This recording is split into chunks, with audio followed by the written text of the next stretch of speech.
लगभग कुछ हिस्सों को छोड़कर पूरी दुनिया ही नववर्ष मनाती है। क्योंकि नववर्ष इसलिए पूरी दुनिया मनाती है कि सबका एक बहुमत होता है।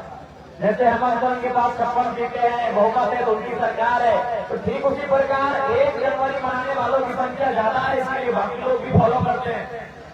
लेकिन आज के दिन सरायकेला की धरती में खरसवां के क्षेत्र में जो गोलीकांड हुआ था, सबसे पहले उन तमाम शहीदों को श्रद्धांजलि अर्पित करते हैं। लेकिन आज उस गोलीकांड से हमें सबक लेने की भी आवश्यकता है। हमें तो ऐसा लगता है कि भले वो गोलीकांड 1948 में हुआ था, लेकिन आज भी 2024 में भी झारखंड के हिस्सों में, जगह जगह के हिस्सों में आज भी वो गोलीकांड दोहराए जा रहे हैं।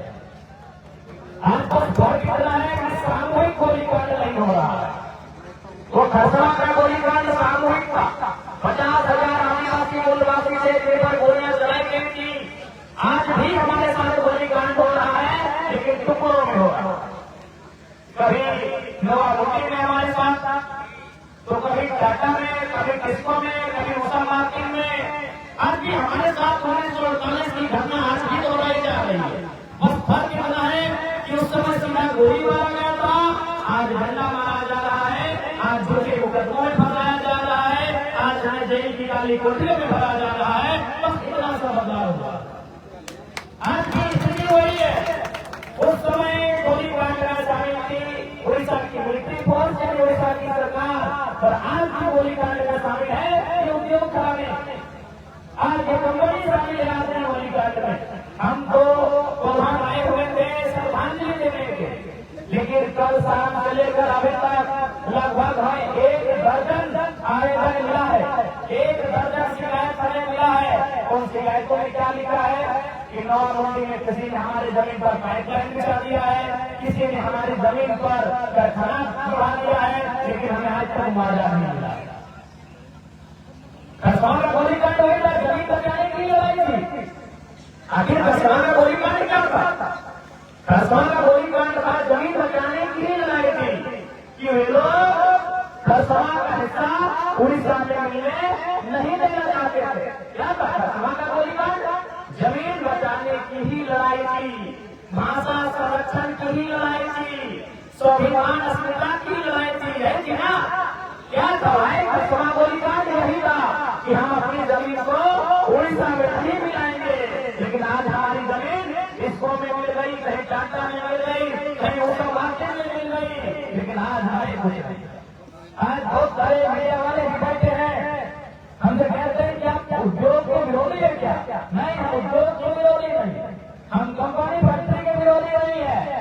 हम बस ये चाहते हैं कि जिनकी जमीनों में फैक्ट्री है, जिनकी जमीनों में कंपनियां हैं, उनकी उन रैयतों को छाड़ और फोड़ करने की नौकरी आजीवन मिलना चाहिए जब तक कंपनी और फैक्ट्री रहेगी। कोई उद्योग के विरोधी नहीं भाई। ये कुर्ता उद्योग से बनता है, ये जींस उद्योग से बनता है, ये मोबाइल उद्योग से बनता है, ये माइक उद्योग से बनता है, ये रुमाल उद्योग से बनता है। उद्योग के विरोधी कोई नहीं है। बस हमको सुधार चाहते हैं, हम कुछ परिवर्तन चाहते हैं, और वो परिवर्तन मामूली है। आज टाटा की बात करिए, आज टाटा का संपत्ति 20 लाख करोड़ रुपया है। आज टाटा का पूरी दुनिया में नाम है, अच्छी बात है।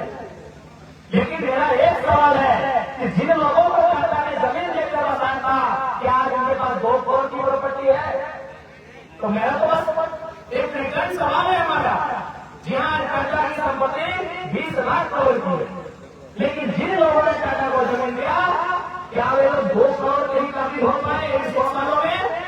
बस यही तो मेरा सवाल है। हम उद्योग के विरोधी कब से हो गए, हम कंपनियों के विरोधी कब से हो गए? बस हम आपके तरीके के विरोधी हैं, और अगर यही तरीका आपका रहेगा तो कल भी हम आपके विरोधी रहेंगे। आज बहुत सारे लोग कहते हैं कि जरा महत्व की बातों को उठाते हैं, वो बातें पूरी नहीं हो सकती है। जरा महत्व जमीन वापसी की बात उठाते हैं, जरा महत्व रैयतों को फिर नौकरी करने की बात करते हैं। अरे कम से कम हम उठाते हैं तो मेरे वाला को स्मरण तो रहेगा कि हाँ क्या बोल के गए हैं। आज अगर 1960 में जमीन देने वाले बोल के कहते हैं हैं तो आज 2024 में मालूम होता है कोई जमीन माली है, आपने बोला नहीं इसलिए भूल गए हैं। आज जरा मतलब कम से कम बोल रहा है, इसके बाद वाली पीढ़ी को भी जानकारी में रहेगा कि जरा मतलब क्या बोल के गए हैं। आज लड़ाई हम कई वर्षों से लड़ रहे हैं, कई दशकों से लड़ रहे हैं, हमें लगता है 100 सालों से लड़ रहे हैं, लेकिन लड़ाई लड़ेंगे नहीं, क्योंकि हमें मालूम है तो ठीक उसी प्रकार आएगा। जरा मात्र मुद्दों को उठा रहा है, अरे आज पूरा हो या ना हो, आने वाली पीढ़ी भी मुद्दों को उठाएगी। आज अगर हम ना बोले, आज अगर हम भूमि हो जाए तो आने वाली पीढ़ी का आइडिया ही नहीं है। ठीक है, मानते हैं कि जिन विषय को मैं उठा रहा हूँ सदन में, जमीन राशि का मुद्दा, रैयतों को आरक्षण का मुद्दा, ठीक है, हो या ना हो ये सदन का मामला है, लेकिन कम से कम आपके जहन में तो है, आपकी जानकारी में तो है, और आपको भी तर्कसंगत तो लगता है कि हाँ ऐसा होना चाहिए। मेरे बात को जरूर उठाएगा, लेकिन आज अगर तो ना बोले तो मेरे बात को बोलेगा फिर। इसलिए मैं तो कैसे उठाता हूँ, भले वो टेढ़ी हो, भले वो असंभव दिखता हो, लेकिन हमें उस विषय में बढ़ना चाहिए, हमें उस दिशा में आगे बढ़ना चाहिए। बस हमारी यही तो फरियाद है। आज बताइए हम क्या विषय उठाते हैं। आज देखिए एक भाई आगे बताए कि सीओ प्रति 30,000 रुपये मांग रहा है। हम जमीन की लड़ाई कर नहीं लड़ रहे हैं। सरायकेला गोलीकांड की कहानी हमारे साथ आज भी दोहराई जा रही है।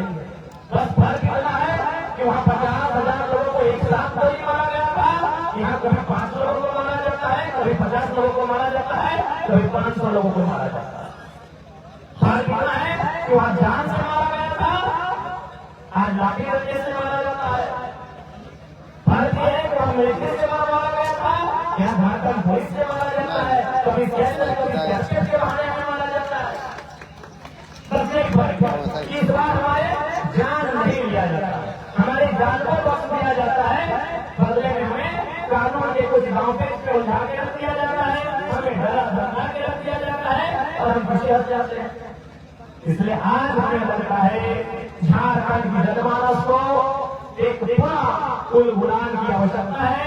आज देखिए अभी स्टूडेंट वो 15 सालों से 10 सालों से किसी एग्जाम की तैयारी करते हैं, जब उनको लगता है कि नहीं हमारे साथ धोखा हुआ है, वो कभी सड़क जाम कर देते हैं, कभी आगजनी जैसी घटनाओं को अंजाम देने से पीछे नहीं हटते हैं, तो बहुत सारे और घटनाओं का अंजाम दे देते हैं, जबकि वो नौकरी की तैयारी 10 साल से करते हैं ना।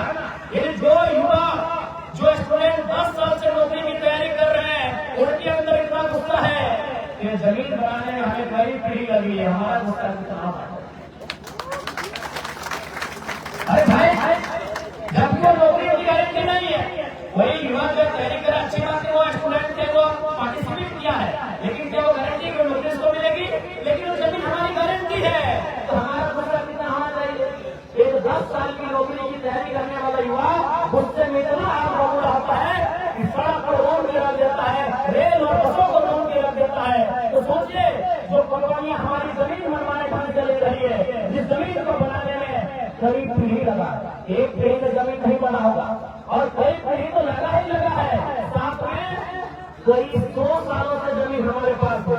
अरे नहीं करने से भी कम से कम मुगल काल से जमीन हमारे पास, अंग्रेज काल से पहले की जमीनें हैं, ये तो सभी जानते हैं। यानी 300 से कम किसी का जमीन नहीं है, 400-500 साल से कम का जमीन किसी का नहीं है। तो 10 साल में जो नौकरी की तैयारी करने वाला युवा गुस्सा हो सकता है, तो 500 साल की हमारी जमीन हमें कितना गुस्सा आना चाहिए, उन किसानों को कितना गुस्सा आना चाहिए, उन रेतों को कितना गुस्सा आना चाहिए, आना चाहिए कि नहीं आना चाहिए।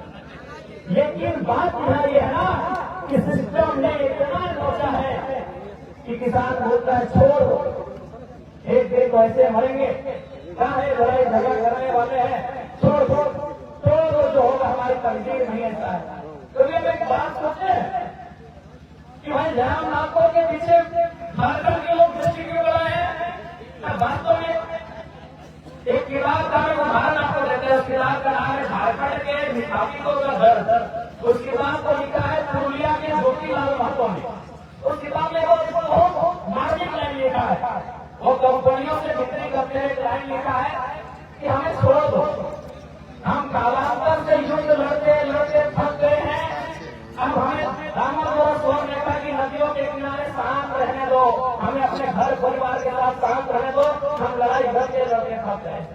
सच्चाई यही झारखंड की है कि लड़ाई लड़ते लड़ते थक गए हैं, ये पुलिस का लाठी डंडा खाते खाते हार गए हैं। इसीलिए जयराम महतो के अंदर हर झारखंडी को कत्तर दिखता है, इसलिए उसकी सपोर्ट की जा रही है। हम नहीं सोचते कि भाई क्या कर रहे हैं, झारखंड के लोग मुझे इतना प्यार करते हैं, वही एक कि हम लड़ते लड़ते थक चुके हैं। उन झारखंडियों के लड़के में लड़ने का जज्बा था और कोई दूसरी बात नहीं। एक ही लाइन ज्योतिलाल महतो उसके सामने एक ही लाइन कि हम लड़ते लड़ते थक चुके हैं, हम सदियों से लड़ रहे हैं। हम अंग्रेजों के काल से लेकर उद्योग घरानों से लेकर सामान से लेकर पुलिस की लाठियों से लड़ते लड़ते थक चुके हैं। अब हम चाहते हैं तुम्हें छोड़ दो, अब हमें रहम करो, अब हमें भर दो, हमें दोनों तरफ 100 मीटर की नदियों के किनारे हमें हमारे हाल में छोड़ दो। हम लड़ते लड़ते थक चुके हैं। इसलिए आज झारखंड के लोग सच्चाई यही है, निर्मल का बलिदान, कभी सुनील का बलिदान, कभी विशाख की शहादत, कभी दुर्गा मांझी, कभी रघुनाथ महतो। आज झारखंड के लोग सच्चाई है, इस सिस्टम से हार चुके हैं, इस सिस्टम से पनाह मांग रहे हैं, इस सिस्टम से रहम की भीख मांग रहे हैं कि हमें छोड़ दो भाई, हमारा गाँव लेना है ले जाओ, हमारी जमीन छीननी है ले जाओ, हमारे गाँव को बर्बाद करना है ले जाओ, हमारी फसलों को बर्बाद करना है वो भी कर दो, लेकिन हमें छोड़ दो, हम हार चुके हैं। तो जयराम महतो के रूप में उन्हें उस हार में जीत दिख रही, जयराम महतो के रूप में एक लड़ाकू दिख रहा है, जयराम महतो के रूप में उन्हें फाइटर दिख रहा है। इसीलिए वो लड़का बाप हर बात में डरता है और उसे काम लगाकर फरमान में भी सोचते हैं, दूसरा कोई कारण नहीं। बहुत खराबी लाइन हम लड़ते लड़ते थक चुके हैं, हमें छोड़ दो। हमने किसी का कुछ नहीं बिगाड़ा था, हमने डका का कुछ नहीं बिगाड़ा, लेकिन डका ने हमारा बिगाड़ा। हमने उसका मारने का कुछ नहीं बिगाड़ा है, लेकिन उन्होंने बिगाड़ा है, हमारे गांव हमारे खेत उजाड़ के चले। हमने किसी का कुछ नहीं बिगाड़ा, एक प्रॉपर्टी का मतलब हमने कुछ बिगाड़ा है, लेकिन उन्होंने हमारा बिगाड़ा है। जमीन हमसे लिया, आज आया कि आपने जमशेदपुर बता दिया, यूपी बिहार के लोगों को लाकर आपने बता दिया क्या हाल हो हमारा। आज हम मुखिया सरपंच बनने के लायक नहीं रह गए, विधायक को बहुत दूर की गोली हो जाएगी। हमने जमीन किन कारणों से दिया और क्या घटित हुआ इस जमशेदपुर में। इसलिए आज लगता है कि झारखंड को अगर बचाना है तो सबसे पहले मेरा जो अनुभव कहता है इन 3 सालों का, मेरी जो समझ कहती है, ये समझ यही कहती है कि सबसे पहले झारखंड को बचाना होगा, खंड यानी जमीन के टुकड़े को बचाना होगा। अगर आज हमारा जमीन का टुकड़ा बच जाएगा तो हमें नुकसान नहीं होगा। कुछ लोग अगर नौकरी करने चले जाएंगे ना, ठीक है, वो बिहार का उत्तर प्रदेश का हो, अगर हमारा जमीन हमारा रहेगा वो भाड़ेदार बन के रहेगा, वो किराएदार बन के रहेगा, वो 30 साल की नौकरी करेगा, वापस चला जाएगा।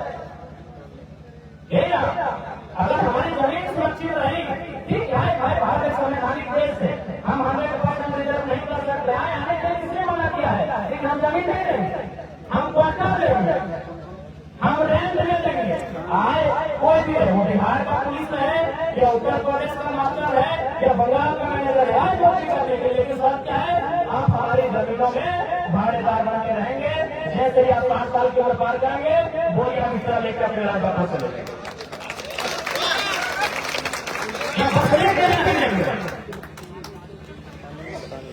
इसीलिए जमीन को बचाने की आवश्यकता है। इसलिए इस बार के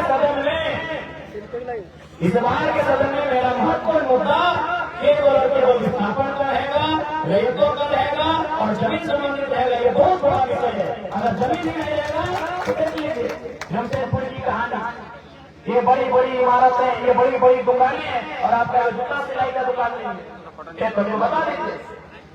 गमरिया में, आदिपुर में, विष्णुपुर में, सोनाली में, साक्षी में, मानगांव में, गोलमुड़ी में, कहीं बताइए अपने जूता सिलाई का बढ़िया दुकान है, बताइए बाबा कपड़े का दुकान है, बताइए क्या है। आप केवल और केवल कस्टमर बन के रह गए, ऑनर कोई और बन गया। इसलिए कुछ भी नहीं है, जमीन रेंट में देना है, जमीन लीज में देना है, हमेशा के लिए ना मिले, ये कानूनी व्यवस्थाओं को मजबूत करने की आवश्यकता है। और नहीं तो जमीन गया यानी लोग हुए यानी भाषा, संस्कृति, शैली, परंपरा सब खत्म हो गई, सब खत्म हो गई। इसलिए आज झारखंड के लोगों को फिर से से आवश्यकता है अपनी आवाज को बुलंद करने की। आज झारखंड को फिर से एक आवश्यकता है इस झारखंड को बचाने की, नहीं तो वो दिन दूर नहीं है जब आज झारखंड के लोग गांवों में शहीद हो जाएंगे और अन्य राज्यों से आए हुए प्रभावशाली लोग इस राज्य को चलाएंगे और चला रहे हैं। डायरेक्ट रूप से संपत्ति को चला रहे हैं और इनडायरेक्ट रूप से सत्ता को चला रहे हैं। वो संपत्ति लेने में जा रहे एकदम खोल के गए, हमें डर नहीं है। ये झारखंड के लोग संपत्ति को डायरेक्ट चला रहे हैं। मॉल किसका? झारखंडी का। सारी बड़ी बड़ी दुकानें किसकी? झारखंडी की है। इकोनॉमी के सेक्टर को कब्जा कर चुके हैं। असेंबली को इनडायरेक्ट रूप से कब्जा किया। असेंबली में है चंपई सोरेन झारखंड के हैं, जो भी नेता है सब झारखंड के हैं, लेकिन उनके पीछे उनके जितने भी पीएस है पता कर लीजिए 90% ये झारखंड सत्ता को इनडायरेक्ट चला रहे हैं, संपत्ति को डायरेक्ट चला रहे हैं। गए झारखंड के लोग झारखंड में सत्ता को इनडायरेक्ट चला रहे हैं और संपत्ति को इनडायरेक्ट चला रहे हैं। सत्ता और संपत्ति का ही तो खेल है। जिसके पास सत्ता है उसी की संपत्ति है और जिसके पास संपत्ति है उसी की सत्ता, और उसी बीच में झारखंड आज भी पिस रहे हैं। आज भी झारखंड के लोग पिस रहे हैं। आज मास लोगों ने राज्य को सिस्टम को पकड़ के रख दिया। इसलिए आज हम बातें नहीं दे पा रहे हैं। हम केवल वो शांत नहीं है तो उन जंगलों में जहाँ खेती बाड़ी होती है वहीं, बाकी जहाँ जहाँ शहरीकरण हुआ, जहाँ जहाँ उद्योग की स्थापना हुई, जहाँ जहाँ खनन का क्षेत्र दिखा, हम हर जगह पीछे नहीं गए बल्कि हमारा दमन और दमन कर दिया गया। हमारा एक तरह से बदले आम कर दिया गया। इसलिए आज हमें इस तरह केला खसड़ा गोलीकांड के शहीदों को श्रद्धांजलि देने के साथ साथ उनके उस विचारों को आत्मसात करके अपने आने वाली पीढ़ी के लिए संघर्ष करने की आवश्यकता है। आज एक क्वेश्चन मार्क है कि हमारी आने वाली पीढ़ी का क्या होगा। एक सवाल है, सवालिया प्रश्न चिन्ह लगा हुआ है, हमारी आने वाली पीढ़ी का क्या है, उनका क्या होगा। तो उत्तर प्रदेश, बिहार, बंगाल में भी घर है, अगर यहाँ कुछ होता है आपका विपदा उठ के चले जाएंगे, हमारा क्या होगा। आज चांडिल डैम की बात है, गिरना की है या कुछ डैम की बात है, चांडिल डैम तो सुर्खियों में रहता है। 1960 में डैम का अधिग्रहण हुआ है, आज तक न्याय नहीं मिल पाया है। ये तस्वीर है हमारे राज्य, आज तक उन्हें न्याय नहीं मिल पाया। तो हमने क्या नहीं किया इस राज्य को बनाने में। हमने शहादतों को देने का काम किया, हमने अपने रक्त को देने का काम किया, हमने अपने गर्दनों को काट के रख देने का काम किया और साथ साथ अपने गांव, अपने जमीन, अपने खेत खलिहानों को भी विकास के नाम पर, उद्योग के नाम पर, नदी नाला डैम के नाम पर देने का काम किया।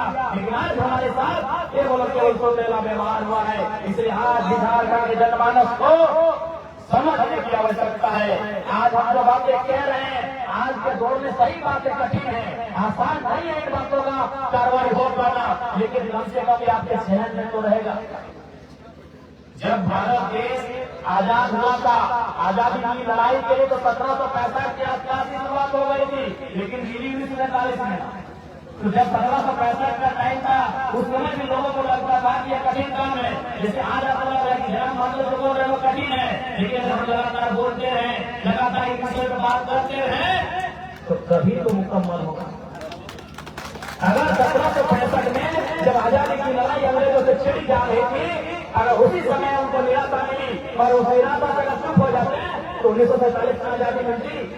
या फिर जिस प्रकार हमने 1950 के आसपास झारखंड आंदोलन को तेजी दिया था, 70-80 में तेजी दिया था, अगर उस समय हमारा मनोबल गिर जाता तो 2000 में झारखंड का अलग होता नहीं होता। इसलिए आज अगर जरा मतलब अकेला बोल भी रहा है तो कोई बात नहीं, आप सुने और सुनने के बाद आप अपने विवेक से फैसला करें कि हम गलत कह रहे हैं कि सही कह रहे हैं। अगर गलत कह रहे हैं तो भीड़ में से कहिए बाबू हम गलत कह रहे हैं, हम नहीं कहेंगे। लेकिन आज अगर हम ना कहें तो आने वाली पीढ़ी बोल भी नहीं पाई। आज हम कम से कम कह तो रहे हैं, मानते हैं कठिन विषय है, क्योंकि आपकी सारे सिस्टम में लोग हावी हैं। झारखंड का दोहरीकरण है, एक करप्शन, दूसरा आउटसाइडर्स का बदमानी। हम आउटसाइडर जो ईमानदारी पूर्वक काम करते हैं, जो मेहनत लोग हैं, जो मेहनत करके काम करते हैं, उनसे हमारी कभी लड़ाई नहीं न रहेगी। हमारी लड़ाई उनसे है जो गलत तरीके से, जो अवैध तरीके से, जो माफिया तरीके से हमारे राज्य में दखल देने का काम करते हैं, उनसे हमारी लड़ाई थी, है और रहेगी।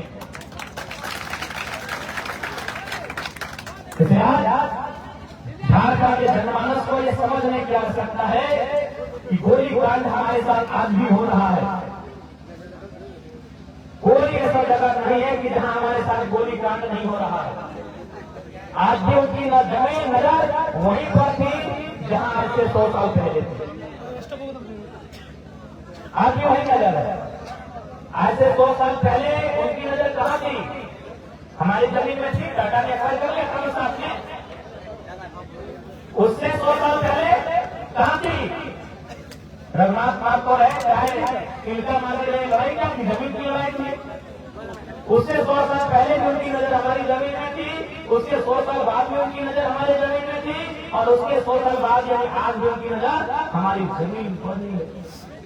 हमारी जमीन पर ही नहीं है। आज भी उनकी नजर हमारी जमीन पर है। उस समय भी गोलियों से मारते थे, उस समय भी तोप से मारते थे, अब कानून के दांव पेच से मारते हैं। अब इसी से गए थे तो बोलता है कि लोग गांव पेश है इनको नौकरी के लिए, और वहीं उसी सीसीएल में करोड़ों का कोयला बाहर के माफिया दिन दहाड़े बेच रहे हैं। उनके लिए कोई कानून नहीं है, उनके लिए कोई दांव पेच नहीं है। इसीलिए क्योंकि झारखंड के लोग ये सच्चाई है, लड़ते लड़ते हार मानते हैं, लड़ते लड़ते थक चुके हैं। इसीलिए आज वो रमम मांग रहे हैं। अपनी जमीन गंवाने के बाद वो रमम मांग रहे हैं। अपनी जमीन देने के बाद वो डिमांड करते हैं कि हमें अच्छी पानी दीजिए, हमें बिजली की सुविधा दीजिए, हमें पुस्तकालय की सुविधा दीजिए, और बाहर के लोग सीधे वहां 1000 रुपये का टेंडर ले लेते हैं, क्योंकि झारखंड के लोग हार मानते हैं। और उसी हार के बीच जयराम महतो एक हुक्कार लेकर आया है। इसीलिए लोगों से सुनते हैं, समझते हैं, पसंद करते हैं कि चलो जरे से हम लोगों के बीच कोई तो आया है जो विधायक बनने के बाद भी गर्दन और विधायक की जेल में लेके चलता है। डरे से हम लोगों के बीच कोई तो आया है। यही हमने सोचे भाई क्या कारण है, आखिर झारखंड के लोग हमसे इतना प्यार क्यों करते हैं? कारण यही है, जब मैंने कुछ किताबों का अध्ययन किया, मैंने हालात का अध्ययन किया, तो यही कारण दिखा कि झारखंड का हर एक आदमी लड़ना चाहता है, लेकिन हालात के आगे उनका मकसद हो चुका है। तो हार चुका है कि हम लड़ेंगे, हमें कुछ हो गया तो हमारे बच्चों का क्या, हमें कुछ हो गया तो हमारी पत्नी का क्या होगा, हमें कुछ होगा तो मेरे बूढ़े माँ बाप का क्या होगा। तो सिस्टम तो हार चुके हैं। तो जयराम महतो के अंदर उसका जुनून दिखता है, जयराम महतो के अंदर उसका ये हथियार दिखता है। इसीलिए हमारे समर्थन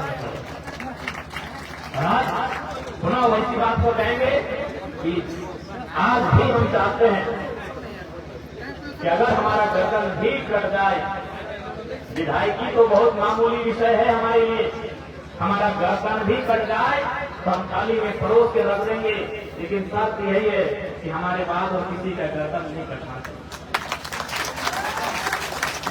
और ऐसा नहीं कि हमने कोई फिल्मी बात कह रहे, हमें 29 हो गया, 30 साल का लड़का है, और शायद झारखंड की असेंबली का पहला चुनाव बताया है इस बार, तो हमको अपना लाइफ करना चाहिए।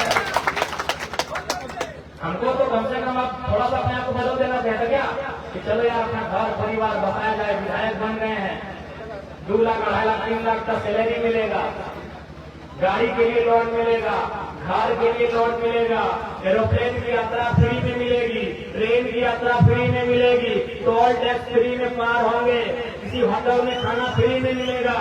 इस समय तो हमको बदलना चाहिए था कि नहीं चाहिए? 81 नेता का विधायक है जो तुम्हारा है, कम से कम बिहार शादी एक बढ़िया लड़की के बारे में सोचना चाहिए था कि नहीं चाहिए? लेकिन वही अंतरात्मा है, वही देवर है, वही गुस्सा है, और वही फास्ते बोली है कि विधायकी और गर्दन जेब में लेके चलते क्या? अब तो हम चाहेंगे तो बदल भी जाएंगे, तो हम क्या कर लेंगे? चलिए ठीक है, आप हम लोग अगला बार वोट नहीं देंगे, हम किसी पार्टी में चले जाएंगे, उस पार्टी का अपना मुद्दा वोट होता है कि नहीं? पार्टी का वोट होता है कि नहीं?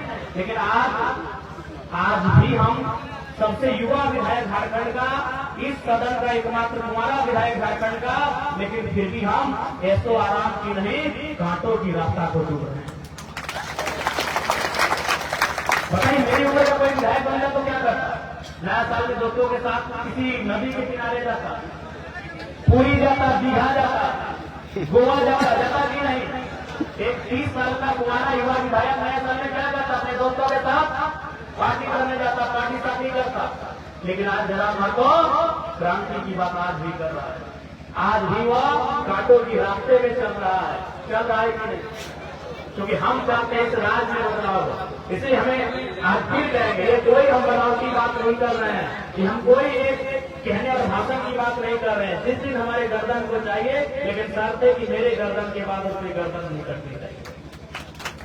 बस एक ही तो शर्त है कि मेरे गर्दन के बाद और कोई दूसरी गर्दन झारखंड की नहीं करती। बस यही मेरा सोच है। बाकी जिस दिन चले कम से कम बदलाव तो होगा। अगर मेरे गर्दन कटने से झारखंड में बदलाव होगा, रैयत विस्थापितों को हक मिलेगा, सामाजिक न्याय की स्थापना होगी, तो मुझे अपने गर्दन से एक जरा भी प्यार नहीं।